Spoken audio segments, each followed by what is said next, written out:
by Green. Throws it back up top. James puts up the three. Oh, it's good! LeBron James from downtown. Hello, everybody. Welcome back to another episode of Three Guys, One Mic. I'm Aaron, joined by my two co-hosts here, William and Jeremiah. And today we're going to give our thoughts and input on the conference finals, who we think that the Suns are going to meet up in the finals. As we all know, Suns-Clippers came to an end in 6 with a phenomenal performance by CP3. And then the Bucks and Hawks currently still playing. The Bucks won last night. I believe it was 15, somewhere around there. All I know is it's double digits, and the Hawks just don't look that good still without Trae Young. And even without Giannis, the Bucks somehow pulled it off. So I want to hear your guys' thoughts on the Suns-Clippers and what went wrong for the Clippers and how the Suns snuck out that series. I'll let Jeremiah go first. So I believe what went wrong for the Clippers was Kawhi Leonard not playing, obviously. I think Reggie Jackson gave you phenomenal minutes, phenomenal points. I think Terrence Mann, Luma, you mentioned this previous episodes, Terrence Mann plays differently than what he does at Staples Center, right? So you get a different type of Terrence Mann on the road. However, I think looking forward, one of the big things is the question of, is Kawhi staying? Is Paul George staying? Whose team is it, right? Now, I can get some pushback for this. Right now, I believe this is Paul George's team for the simple fact that Paul George dominated this postseason. Yeah. However, yes, I understand Kawhi Leonard, he had no other choice there, right? He had no other choice. You still asked a lot, and he still performed. I think the Suns, I'm not going to take anything away from the Suns. I'm not going to act like they won just because of one injury. The Suns are a phenomenal franchise. Devin Booker's playing out of his mind. I think DeAndre Ayton's giving you good points, good numbers. I think he's giving you a good spark that you need. I think Jay Crowder is a bucket whenever you need him at the 3-point line. I think Chris Paul, his phenomenal leadership, his ability to spread the ball around to facilitate is what's kept him in the league for 16 years now. And to draw fouls, too. Yeah. He asked Patrick Beverly that one. Didn't think that was a flagrant. However, I think congratulations to the Suns. First time in, was it 25 years? Something like that, right? Somewhere around there. First time in a long time, we can say that, right? What went wrong is just Kawhi Leonard. That's truly what I feel. It's cool. They were a player away. Put that in bold right there. Kawhi Leonard being out. Patrick Osuna, put it in. Will? All right, well, to answer your question, as Maya said, that's what went wrong. You're missing a top 5 player. If I'm the Clippers, I would have to actually feel good about myself and feel good about my team. Oh, yeah, 100%. I don't know how you guys feel, but I really think that Kawhi Leonard is a top 5 player, and I think he's leaning towards that top 1 than he is towards the 5. For sure. And if you look at it, Paul George, he played phenomenal. I think he did redeem himself from last year. There was some things at the free throw line where you wish he could have knocked down some shots, but to take a Suns team that's this hot, take them to 6 games, and when you look at Game 6, I kind of had it in my head that the Suns were gonna win. Yeah. They were gonna close it out. Paul George, the Clippers needed Paul George to have another historic game. In Game 6, he didn't have a historic game. I think he was only 7 for 16. Yeah. So he didn't play horrible by any means, but he didn't play what the Clippers needed him to do. For the Suns, Chris Paul, in the biggest quarter of his career, played phenomenal. He single-handedly put the game away by himself. I understand he had help from Devin Booker, from DeAndre Ayton. I believe DeAndre Ayton had 16 points, 17 rebounds. Devin Booker had 22 points, but Chris Paul with his 41 points, 8 assists, and 7 threes.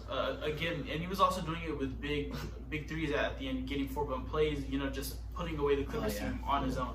So, honestly, I'm not a fan of the whole flopping thing with Chris Paul, but it is nice to see him after going through all this in his career, being with the Clippers and getting so close, but coming so short. Yeah, it's nice to see him finally reach his goal. That's crazy. Yeah. Well, not reach one of his goals. There you go. Yeah, I do think the Clippers had a good fight for what it's worth with Kawhi being out. Great run by Paul George. I think he deserves his respect again as a top player in this league. Reggie Jackson. To see him go in tears. Don't get me wrong. I am a Clipper hater, I will admit. But to see that man in tears after the game, and to see how much heart and effort he put into the game, you can't really say enough about that. And I think he's gonna get a bag this offseason for sure. But with Chris Paul, the point guard, it's finally happening, going to his finals. And don't get me wrong, it's not going to be easy. If Giannis gets back healthy, I still have the Bucks winning this one. But if he doesn't come back, then I think you bring out the brooms. But I think Devin Booker, I expect a lot out of him. DeAndre Ayton is becoming a top center in this league. Maybe even might become a little Jokic. I can see his playmaking ability. It's a little tight window right now, but I can see it happening in the future for sure. But with the Clippers, I just think the number one priority in this offseason might be Kawhi Leonard, but I honestly think it's the other key pieces, like Reggie Jackson, Nicholas Batum, who gave them hard-fought minutes off the bench. I think Marcus Morris, no, they have him secured for another 3 years. But I think it's just more pieces, more veteran pieces, or maybe even young talent to keep Kawhi. I mean, you have to bribe him with all this. And shout out to Ty Lue. I mean, not a lot of people thought he can do it without LeBron. I mean, we all saw the memes. That's kind of what happens when you push LeBron. We all saw his record, how bad it was. But shout out to Ty Lue for not giving up and sending the Clippers to their first Western Conference Finals. And with all due respect, I think the Suns deserved it. You think? Okay. I think they fought too hard to come this far and to beat both LA teams and the Nuggets team, considering Murray was out. So they did sweep the MVP. I think they deserved it. I'll save that for a later time. But the asterisk, you want to talk about the asterisk, huh? Well, yeah, but okay. So I have a question for you guys, right? But before I get into that, I think how you said for the Clippers, their main priority is to sign the other pieces. And if I'm Kawhi, if I see this team here, I don't see anywhere else where I would go where I should go. As we know, he wants to be that number one guy. There's really no other option for him to be that number one guy, or a better option than here in LA.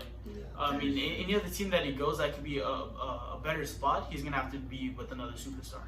So I don't really see him leaving, or he shouldn't be leaving. But Kawhi's he's a weird guy. Yeah, that's he's a weird guy. So we don't know what he's gonna do. Because all the other rumors circulating around him, the two main teams I've heard is the Heat and the Warriors. Yeah. And you already know the Warriors have Clay, Draymond, Curry, and he have Bam, Goran Dragic. Yeah, and he's gonna have to show the ball. Jimmy Buckets. They're not sure if he wants to do Exactly. that. But my question is, what do you guys think about Pat Bev last night or 2 nights ago? What do you guys think that was out of pocket. The shove? Yeah, that was out of pocket. Yeah. And then when he said it wasn't meant for him, he tweeted about it. He tweeted about it. He apologized. Yeah, I mean, you can just easily walk to the locker room, throw punches in the locker, give him a little 1-2. But I mean, my initial thought was that like maybe Chris Paul, when they were going to the bench, he said something. No, exactly. Chris Paul's mouth was shut, and it's like he's looked at him. There's a stare down, and bro. people wanted to say, well, like this happened earlier, but he was doing the exact same thing to him. So it's like there's no point in getting into that altercation. It was a bad look from him, not from the Clippers. A lot of the Suns fans, Suns players are saying that they got into their heads. I'm like, no, they only got it into Pat Bev's head. The Clippers understood what this series was. They understood that they put all their heart into it. I just hope this team stays intact, and I think so far the Suns are going to be that team for years to come. Having these two young stars, they might even keep Chris Paul next year. So I think it's going to be all this bash they're getting on Twitter saying that they're the 2011 Mavericks and that they're going to win a ring and just disappear for 10 years. I just think that's I don't bad. think so. That's bad capitalism. Because they have young talent. Yes, and you see who they have. Cam Johnson. Shout out to him. We didn't play Game 6. We didn't play Game 6, which is surprising, and they still blew him out. He's a talented young player. Michael Bridges, Cam Payne. Maybe he's the guy when CP3 leaves. I mean, we don't know. I just think this team is deadly for sure. When you're talking about CP3 drawing fouls and all that, leads us on to our next series, the Eastern Conference Finals, right? So like Trae Young, right? Trae Young. So one of the players that I think it's safe to say he's the reason it's going to be an offensive foul called next season. That's one of the big things. People like Luka, people like Trae, like CP3, like Dame, people that jump into defenders and then get the shots. They're going to change that now, and I'm all for it. So like I said, going into the Bucks did win last night. Was for the most part it was a one-sided game. Yeah, I thought without Giannis, I think the Bucks did what you want them to do. Right at the end of the day, they got the win, and it's more resting room. I thought about this, in intentionally losing this next game and going to Game 7 to give Giannis more time to rest. I don't know if that's something you want to negotiate. That's kind of chips all on the counter. However, Luman, you mentioned a broom. And if Giannis doesn't play, I mean, I think that's a big if. I still believe that if this Bucks team has Giannis, that they're gonna win the finals. I think the touch results came back negative for an ACL tear for Giannis, which is something structural damage. Yeah, which is something obviously you want. Wait, you said without Giannis they come in the finals? You said? No, I'm saying with. Like no matter how hurt he is, whatever. He's Yeah. So Oh no, because I don't think it's a sweep. if Giannis is If Giannis is out, If he okay. does play, that goes. Yeah, that's not the exactly. Bucks. I think the Bucks deserve more credit than what they're getting. I mean, to start off the playoffs, they swept the Heat, who were in the finals last year, right? I think Chris Middleton is single-handedly won. What was it? Game 4. Single-handedly won Game 4 against the Hawks, right? Game 3. Game 3. Single-handedly won Game 3 against the Hawks. Like I mentioned this before, I think Brook Lopez is a great two-way player. I think I even watched a TikTok today about that, about his shooting form, right? I really love him on this team. I think in this team, just obviously their leader, their heart, their soul is Giannis Antetokounmpo. However, I still feel they have enough pieces around them to get them through this Hawks series. I still believe they're going to Bucks in 6. Everything's riding on Giannis, and that's all I have to say for this one. The Hawks are going to get put away. I have one main point, simply because I think Maya hit almost every single one of my points that I had written down here. But yes, the injuries to Trey and Giannis are obviously devastating, especially with everybody else who got injured. Anthony Davis, Donovan Mitchell, Kemba Walker, etc. Kawhi. But I still give Milwaukee an edge because I believe that them without Giannis is better than the Hawks without Trey for obvious reasons. Yes. The only bright spot I see in Atlanta without Trey is Bogdanovich. Played well yesterday, had 28 points, and Lou Will, who dropped, I believe, 17. But he's shooting efficient, and I think that's what you want in a player. But with Milwaukee, I think they have a point to prove, obviously, this year, considering in the past that it hasn't really been going that well for them, considering all that's happened. I mean, Giannis got injured last year in the second round, and we all saw what happened there. Lost in 5. He gets injured this year, whole different Bucks team. I think they have a lot to prove. Bobby Portis is insane, crazy eyes. I'm telling you right now, I do not want to see that man one-on-one if I'm in the paint. And Brook Lopez hit it right on the spot. He's been in the league for, I think, this is his 15 or 14 year. Maybe he doesn't get as much shine as Chris Paul or as much media look as him, but he's been in this league a while, and he's been waiting for that opportunity, too, to get his ring, his jewelry. And I think when Giannis comes back, I think he might get his, too. Okay. Well, let me just say that the Hawks, for a small point in time, they proved me wrong. You know how I kept on saying that they looked lost without Trae Young. In Game 4 when Trae Young was out, they looked phenomenal. I think they had 26 assists. They're playing well as a team. But last night, it went back to just them looking lost. For the Bucks often and early, they were playing their brand of basketball, just being fast. Just they weren't really playing in the half court. They were just getting steals, just going fast. And they jumped out to a huge lead, and the Hawks couldn't really close that gap. You know what I mean? Like they were getting within 10, within 9, but they couldn't close that gap. Drew Holiday and Chris Middleton, they played subpar in Game 4. Yeah. They weren't anything phenomenal. They weren't what the Bucks needed them to be. But in this game, they were much better. I think Middleton was 10 for 20 and Holiday was 9 for 20. So they're both shooting around that 50%. They were both playing great. As you guys were saying, Brook Lopez played phenomenal. He also added on 4 blocks tonight, which is insane. Then Bobby Portis. In my head, when I was watching this game, I'm not even trying to joke around here. Wait, Bobby Portis is what Giannis' brother thinks he is. But he scores and actually makes actual impact. Like that's what he thinks he is. He's doing it across as soon as he checks in. Yeah. What do you make a noise? Yeah, like I'm saying, like he's playing phenomenal, and when you insert him into the starting lineup and he gives you 22 points, and then those energy plays early on in the game, that's something huge. That's something that you can't really. That's something they expect from PJ, but PJ hasn't really been delivering that in this series. So as you guys are saying, yeah, I think this series is over, especially with Trey being out. I think as long as both of the superstars are out, the Bucks have the clear advantage. If Trae Young could come back before Giannis, because I don't think Trae Young's injury is as serious as Giannis's. But as of now, I think it's just over. But I will say that the Bucks cannot afford to mess around in Game 6. They cannot afford to give Trae Young more time to get healthy, and they can't Yeah. they can't go to a game 7. You They know what have to- Trae Young's injury is, right? It's Like a bone. like a deep bone. Yeah, it's like a- bruise. It's a bone like bruise, yeah. contusion or something like that. Yeah. Yeah. So Yeah, So, definitely. I love that you bring up little man's father-in-law, PJ Tucker, because that's somebody that I would not want to see one-on-one. Oh, yeah. We all witnessed. However, I understand Kevin Durant still dropped 40 bombs. However, you saw he was in his It's in head. overtime. Yeah, you saw he was in his head, right? He didn't make a single shot in overtime, right? 0 for 7. You saw he was in his head, how he's stripping the ball, how he's just being Pesty. or a menace to society. I think that's what you want.